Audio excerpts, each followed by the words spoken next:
pelajaran prakarya di SMP Negeri 1 Pasma Air Keruh. SMP Negeri 1 Pasma Air Keruh merupakan salah satu SMP yang berada di Kecamatan Pasma Air Keruh, Kabupaten Empang Lawang, Provinsi Sumatera Selatan. SMP Negeri 1 Pasma Air Keruh terletak di Desa Kebancati, Kecamatan Pasma Air Keruh. Berdiri pada tanggal 30 Mei 1991 dengan luas 8.835 meter persegi. Dikelilingi oleh bangunan perumahan masyarakat dan di belakang sekolah terdapat sawah serta perkebunan milik warga. Berdasarkan penilaian akreditasi terakhir, SMP Negeri 1 Pasma Air Keruh berstatus B dengan jumlah rombongan belajar sebanyak 15 rombongan belajar dan jumlah siswa 432 orang siswa. Dilengkapi dengan 15 ruang belajar, ruang kepala sekolah, ruang guru, ruang tata usaha, perpustakaan, laboratorium IPA, laboratorium TIK, ruang BK, ruang seni, koperasi, dan lapangan olahraga. Dalam kegiatan belajar mengajar dalam kelas, kita pasti bertemu dengan siswa. Setiap siswa yang berada di dalam kelas merupakan manusia yang unik. Mengapa demikian? Karena siswa tersebut memiliki perbedaan sesuai dengan kebutuhan belajar mereka. Mulai dari kesiapan belajar, minat belajar, dan cara belajar mereka. Oleh karena itu, pembelajaran berdiferensiasi ini sangat tepat untuk diimplementasikan dalam kegiatan pembelajaran guna untuk memenuhi kebutuhan belajar dari peserta didik. Sesuai dengan filosofi dari Ki Hajar Dewantara, bagaimana seorang guru dapat menuntun dan membimbing peserta didik dalam mencapai potensi maksimal mereka. Sebagai seorang guru, peran saya bukan hanya untuk menciptakan kondisi belajar mengajar yang tertib dan nyaman, tetapi juga mengakomodir kebutuhan belajar dari peserta didik.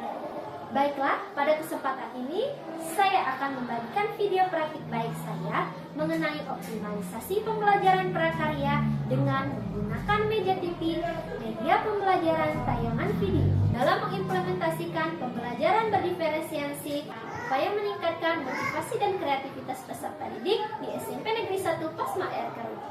Proses pembelajaran yang tidak memenuhi kebutuhan peserta didik mengakibatkan menurunnya minat dan motivasi belajar peserta didik serta belum optimalnya kreativitas yang mereka miliki.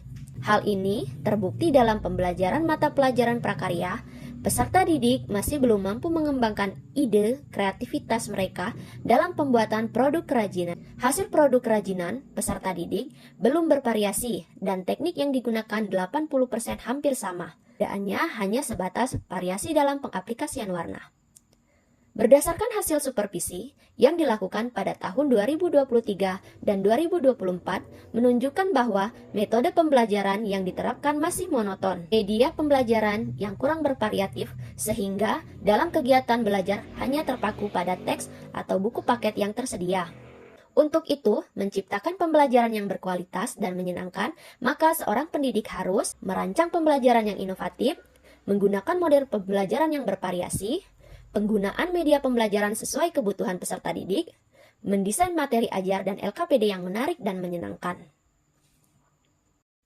Langkah-langkah yang saya lakukan sebagai guru mata pelajaran pada praktik baik ini yaitu: pertama, lakukan asesmen diagnostik kepada peserta didik yang terdiri dari asesmen kognitif dan non-kognitif dengan metode tanya jawab atau wawancara. Kedua, sharing dengan sesama guru yang mengampu mata pelajaran prakarya. Selanjutnya, merancang pembelajaran yang inovatif dan menyenangkan sesuai kebutuhan peserta didik berdasarkan gaya belajar mereka. Lalu, menentukan media pembelajaran berbasis TIPEK sesuai kebutuhan peserta didik, yaitu memanfaatkan video pembelajaran yang ada pada YouTube, sehingga penyampaian materi tidak membuat peserta didik menjadi bosan dan jenuh. Akhir, mendesain materi ajar yang akan disampaikan melalui PowerPoint dan LKPD yang menarik dan menyenangkan. Selanjutnya menerapkan pembelajaran berdiferensiasi yang terdiri dari diferensiasi konten, diferensiasi proses, dan diferensiasi produk dalam proses pembelajaran. Waalaikumsalam warahmatullahi wabarakatuh. Baik, Bu. Semangat pagi. Pagi, luar biasa. Baiklah, sebelum kita mulai pelajaran hari ini, seperti biasa, untuk pelan-pelan silakan cuci doa, nanti langsung dilanjutkan dengan menyanyikan lagu wajib nasional Garuda Pancasila. Ayo kawan-kawan, kita berdoa mulai.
pembuatan produk kerajinan.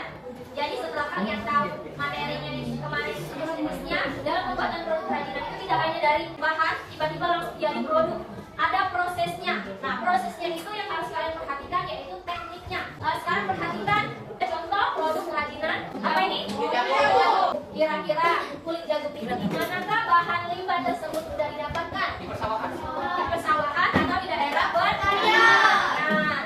Nah, sekarang kita tahu dulu apa itu tujuan pembelajaran kita hari ini. Jadi tidak langsung kita belajar, kita harus tahu dulu tujuan kita belajar hari ini apa. Yang pertama yang akan gue jelaskan yaitu macam-macam teknik pembuatan produk kerajinan limbah organik dengan benar. Anda coba perhatikan yang ada di layar sini. Ini ada 2 buah karsel dengan di sini ada teknik, masuk ke bagiannya teknik pembuatan kerajinan bahan limbah organik. Pembuatan produk kerajinan berkaitan erat dengan keterampilan tangan dan keterampilan teknik. Teknik yang digunakan itu juga berbeda-beda. Yang pertama ada apa? Yang kedua? Sudah tahu kira-kira bagaimana contoh produk dari mozaik? Pernah melihat? Belum? Nah, kalau belum, nanti kita lihat gambarnya di sini. Ini ada contoh produk. Bahan yang digunakan, manfaatnya sebagai ya. Sampai di sini paham? Video pembuatan produk kerajinan. Tekniknya, pernah melihat contoh produk seperti ini? Pernah membuatnya? Tidak. Sudah pernah tahu tekniknya? Dengan video ini? Sebelumnya? Belum. Tekniknya yang digunakan menyusun limbah yang digunakan yaitu limbah apa? Bagian bawah ini? Tahu. Ini limbah padi. Lalu yang terakhir di sini ada contoh video. Ini tekniknya teknik wheeling atau pernah melihatnya? Pernah membuat? Nah, sekarang perhatikan yang digunakan itu limbah kertas. Karena banyak sekali di daerah kita ini limbah kertas yang hanya dibakar saja. Itu saja materi yang bisa disampaikan untuk pertemuan hari ini. Sampai di sini ada yang ingin ditanyakan? Paham sampai di sini? Oke, sekarang silakan kalian duduk berkelompok sesuai dengan kelompoknya yang sudah dibagikan minggu lalu. Di sini ada yang KPD. Waktu pengerjaan 20 menit.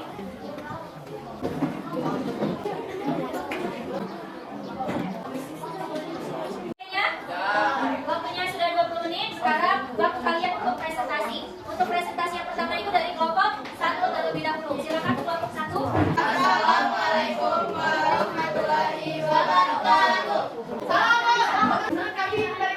Untuk manfaatnya itu tadi manfaatnya benar? Benar ya, apakah benar? Nah, nanti kita kasih kesimpulan. Untuk kelompok 1, untuk bendanya manfaatnya itu dari benda karena itu merupakan produk kerajinan tas. Untuk bahannya benar ya, kelompok 1 itu bahannya dari kulit jagung yang berasal dari daerah pertanian. Beri tepuk tangan dulu untuk kelompok 1. Semuanya sudah presentasi. Sekarang kita ice creaming dulu. Menghadap ke depan. Ini ice creamingnya itu dinamakan dengan BEM Pancasila. Bagi Tuhan, punya Tuhan, kalian maju. Konsentrasi. Nah, tepuk tangan untuk kita. Sekarang waktunya kita penilaian pengetahuan, menjawabkan pertanyaan dan jawaban.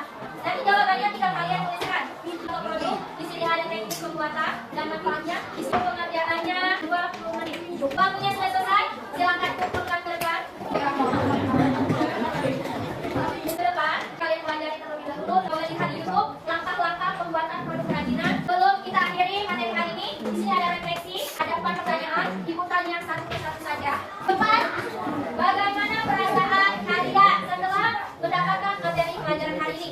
Senang karena dapat mengetahui materi-materi yang tidak kamu tahu. Selanjutnya, Fitra, hal apa yang paling menyenangkan dalam proses pelajaran kita hari ini?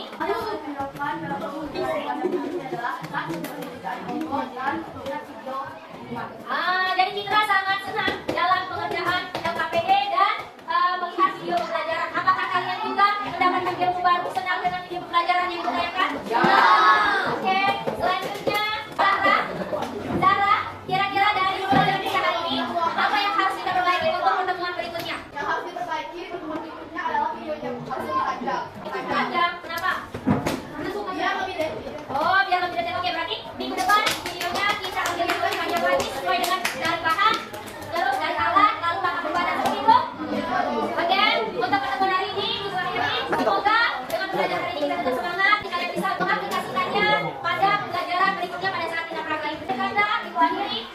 hari ini. Wabillahi taufiq